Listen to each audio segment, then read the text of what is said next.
From the Grumman Airfield at Calverton, Long Island, USA, a flight of F-14 combat airplanes, the most sophisticated on Earth, prepares for takeoff. The date, January 24th, 1976. The destination, Iran, some 7,000 miles away. The purpose, to deliver a credible air defense system to one of the world's most strategically located nations. The challenge, not merely to produce and to deliver the airplanes, but to support and to maintain them as well in a harsh, rugged environment.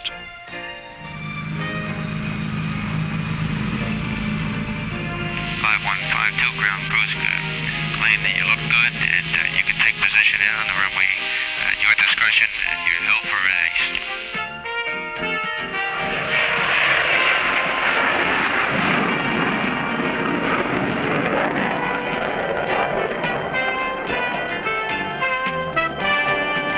The flame of the afterburners is the glow of technology, but not of the ordinary sort. This is high technology.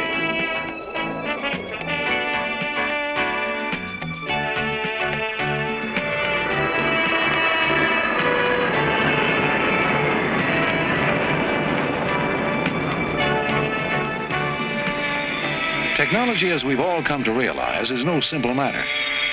Even as it fills certain needs, it raises an inevitable challenge. And the higher it moves, the greater the challenge it creates. How then do you introduce the leading edge of man's highest technologies, embodied in the single package of a combat airplane, to one of the world's still developing nations that has moved in our own generation from the old pastoral traditions to the urbanization and the industrialization that inevitably produce rapid change and cultural shock? Iran, 7,000 miles from the United States, sits at the crossroads of different and differing nations. To her east, the Indian subcontinent. To her west, the Arab world. To her north, the Soviet Union. To her south, the Persian Gulf and the Indian Ocean. These warm waters Russia has coveted since the days of the Tsar. Iran's oil pays for her rapid urbanization and industrialization. But neither Iran nor any other country can buy high technology with money alone. It must also invest her human capital in the specific training and eventual understanding that technology imposes.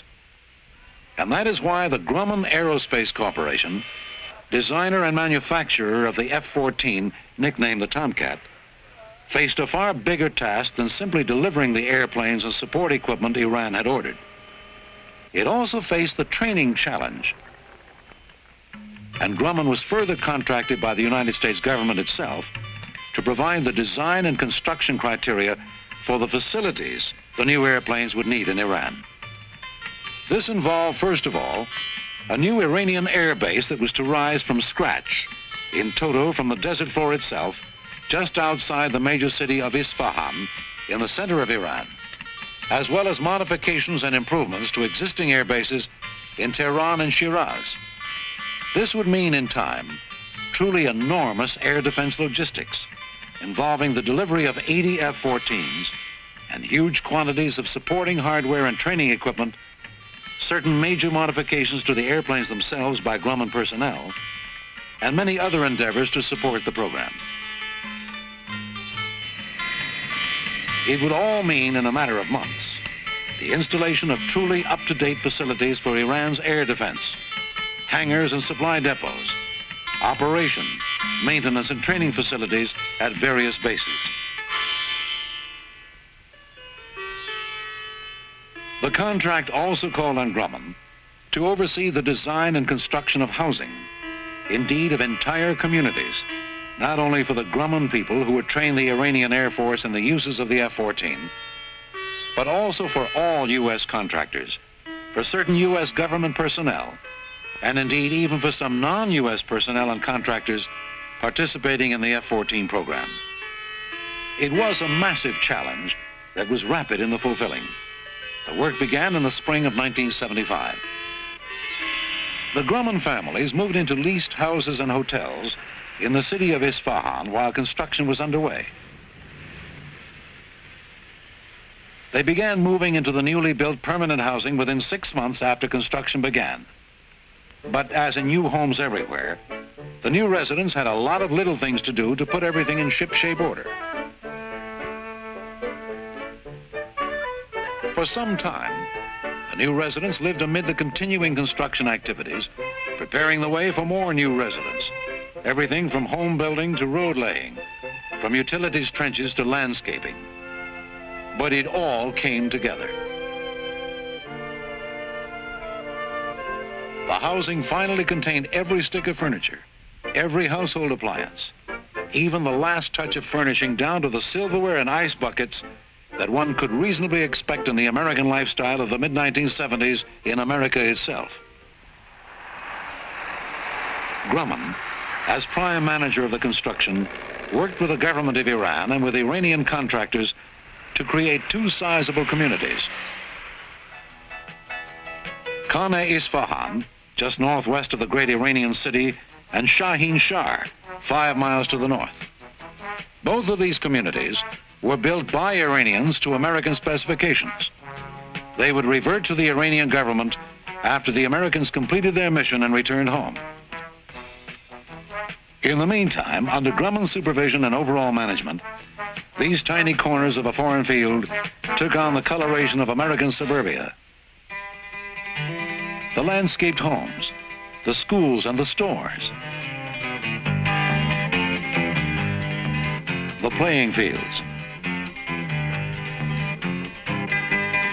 even a teenage club and a swimming pool.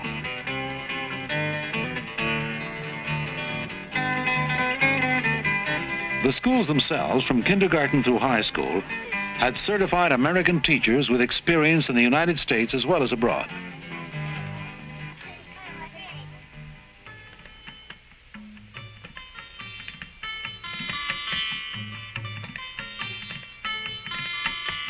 Iran has long been a mingling ground of peoples from the Christian West as from the other lands of the Islamic East, especially in this proud and glorious ancient capital, Isfahan.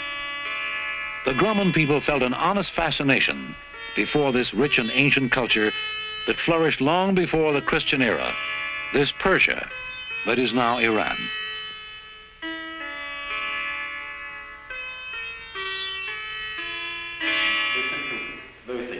آقای لوئیس، شما کجا زندگی میکنید؟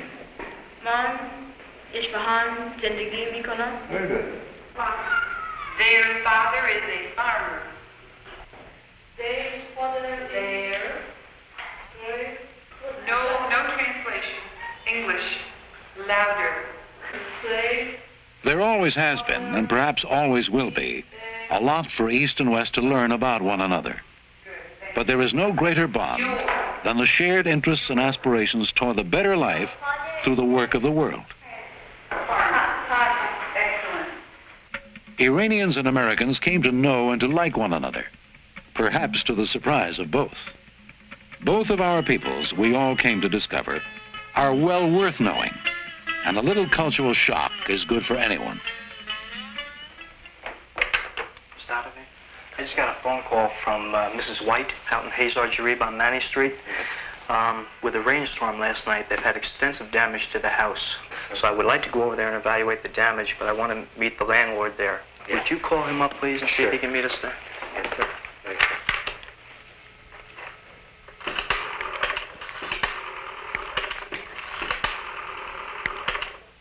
الو خواهش کنم هر چه زودترش بیارین اونجا من آقای بشیرم میریم شما فکر کنید که میتونی بیان Grumman responsibilities cover just about every phase of residential life and leisure in both communities. From basic utilities, transportation, communication, medicine, education, and recreation, to the ongoing liaison with Iranian businesses and government that made for a smooth-running operation. But the prime Grumman support responsibility was the detailed, painstaking creation of a corps of trained Iranian personnel who would, in time, become the masters of the high-technology airplane, even though most of them had only a high school education and no particular background in any of the various technologies that come together in the F-14. In the manual mode. And then we can stow the switch and put the cover back on.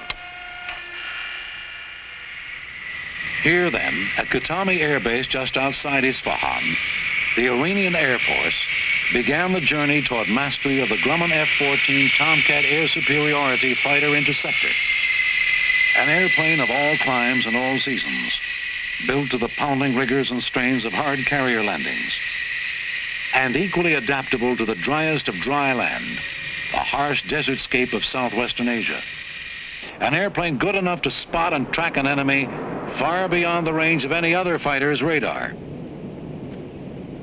Good enough to send 6 missiles against 6 targets, while tracking 24 other targets at the same time. Targets dozens, scores, even 100 and more miles away.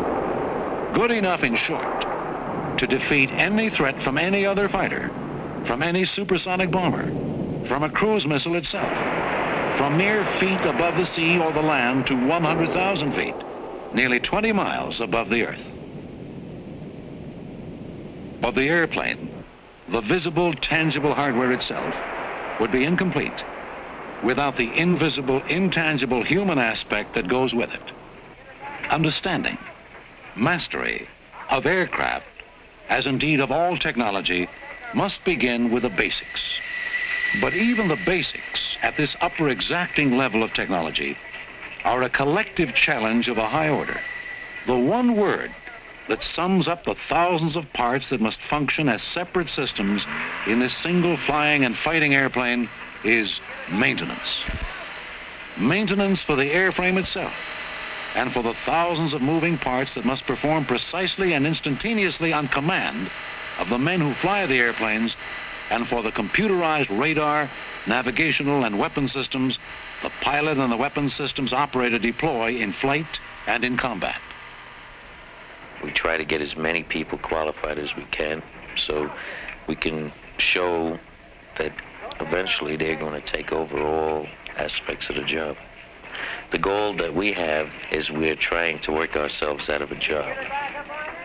The goal we had was to work ourselves out of a job, but not just in maintenance training, also in training the pilots and the weapon systems operators, the two-man crews who take the F-14s aloft on their missions. There is a lot, not simply to learn, but to master down to the ultimate detail. Given the challenges of flight itself, especially in combat, what you learn here has to become second nature, which is something more, something far more profound than simply learning the facts. The background of the Iranian pilot is either from F-5s or F-4s.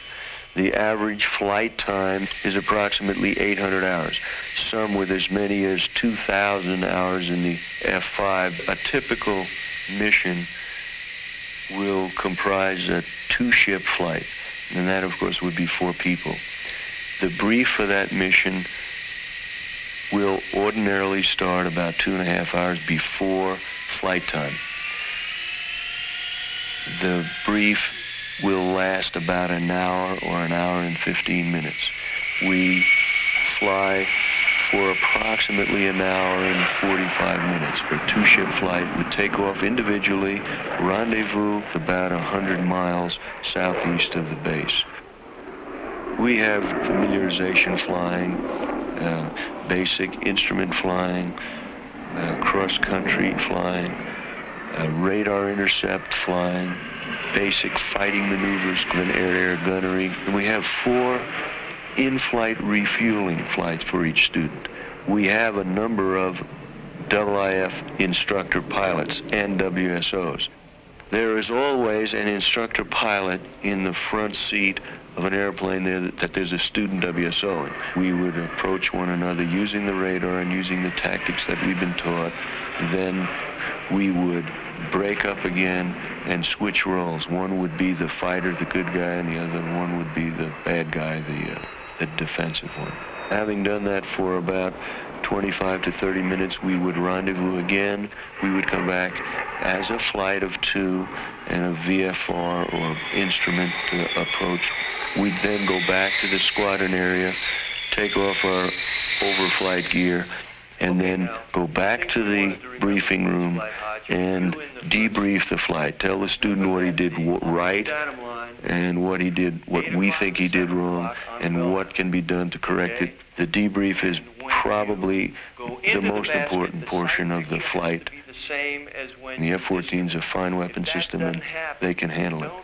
And they're going to get better as the time goes on. The basket is going to whip up and whip down and possibly hit the aircraft. That's one thing to remember. Okay, and the second thing we want to remember is the skip roping effect.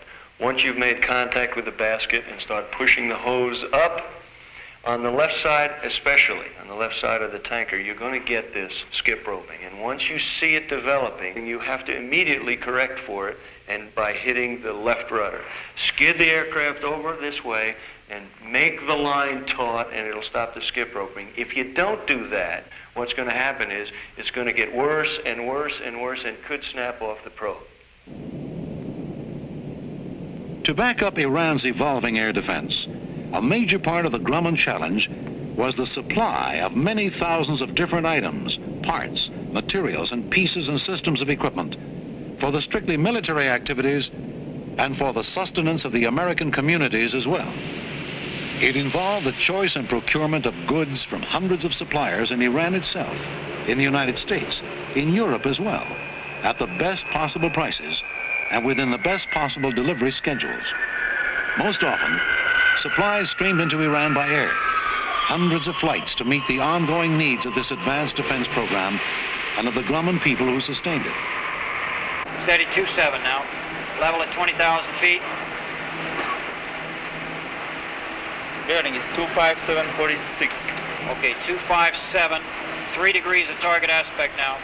Bogey speed's about 400. Thus, the Grumman principle, the Grumman idea, not simply to market and to sell, but to support the purchaser of any and all Grumman products and systems throughout the world. Master test to light, fire, and instrument check. Going to press start procedures. Wing shift circuit breakers put. Engine crank left. Moving the controller stick in the cockpit forward, this would go 10-degree trailing edge down the maximum. If you let the controller stick back to the center position, this would come up in the neutral position. Pulling the controller stick all the way up would cause this trailing edge to go up 33 degrees. Support. To go there, to be there, to remain there as needed. To do what needs doing, from the commonplace to the complex. Speed brake. Pushing the left rudder pedal would cause... And you're removing the tails, yeah? Okay, as I told you before, there is a caution for removing these two TIT sensors. You do not have to bend it, okay? Support. To train the user's personnel in the maintenance and the total operation of every Grumman product and system. At 20. Okay. Okay? Do it. I'm bringing the wing suit. Okay. Now, go to emergency mode. Just raise it up. Okay?